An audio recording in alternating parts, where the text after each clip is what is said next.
Welcome to Starview, the show where we review some of the most iconic and intriguing movies in cinema. I'm your host, Alexandra, and today we're diving into the world of horror and the most well-known brain-eating creatures, zombies. Starting off with one of the most important, culturally influencing movies, Night of the Living Dead.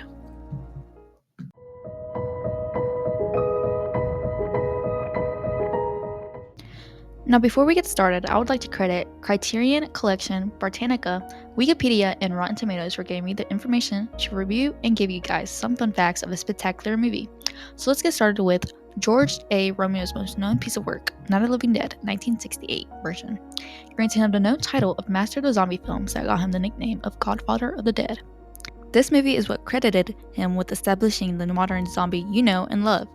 And what is this movie about? Well, of course, zombies. This movie surrounds a group of 7 people trapped in a farmhouse in rural Pennsylvania by flesh-eating walking corpses known as ghouls. And guess what?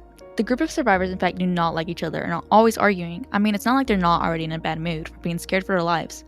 And what are they arguing about? Power struggles. Between the main character, Ben and Harry Cooper, Ben is a dashing hero who's honestly the only reasonable character in the film, while Harry's the rash, reckless, cowardly family man. Now honestly, tell me, who would you choose to be the leader of a group? Minding your life is in their hands. You'll be shocked to see who was right all along, but there's another thing that plays a big role.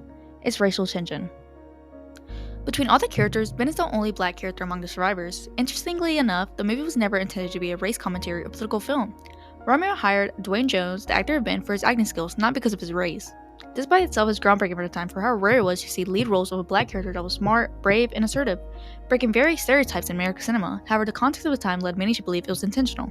The time of the movie release was also shortly after the assassination of Martin Luther King Jr. The ending made an even bigger impact with its realistic portrayal showcasing racial violence and prejudice, so it's crazy to believe it wasn't intended for and was in fact coincidental.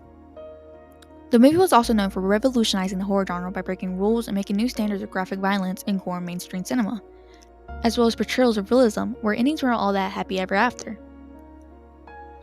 Yet another normative challenge is that even an independent production with a small budget could have achieved massive success. Night of the Living Dead is known as one of the most profitable films of all time, making $30 million worldwide with a budget of $114,000. Now, before we continue to the review, if you like what you heard so far, please follow and subscribe to The Stinger on Air, and any social medias like Instagram or Facebook. Onto the review. The film is truly an influential masterpiece, breaking so many rules and defining the horror genre. Cinema in general, the film does an extraordinary job for being a low-budget film. All is said and done, the amount of money a film has doesn't matter. It's the way to do it. Of course, money doesn't hurt, but I feel like if you truly want to execute your idea, you'll figure out a way to do it. I've watched countless low-budget horror films where, yeah, some of them have bad acting or unrealistic scenes. However, they're still enjoyable and sometimes even better than high-budgeted films. I have watched Night of the Living Dead at least 5 times and I've never gotten sick of it. For being a black and white low-budget film from the late 60s, it truly keeps you entertained and on the edge of your seat. Now, if you come into it thinking it's going to be a scary movie, then you're deeply mistaken. However, it is well made, and I recommend it to anyone who loves horror and is looking for a good, simple movie to watch.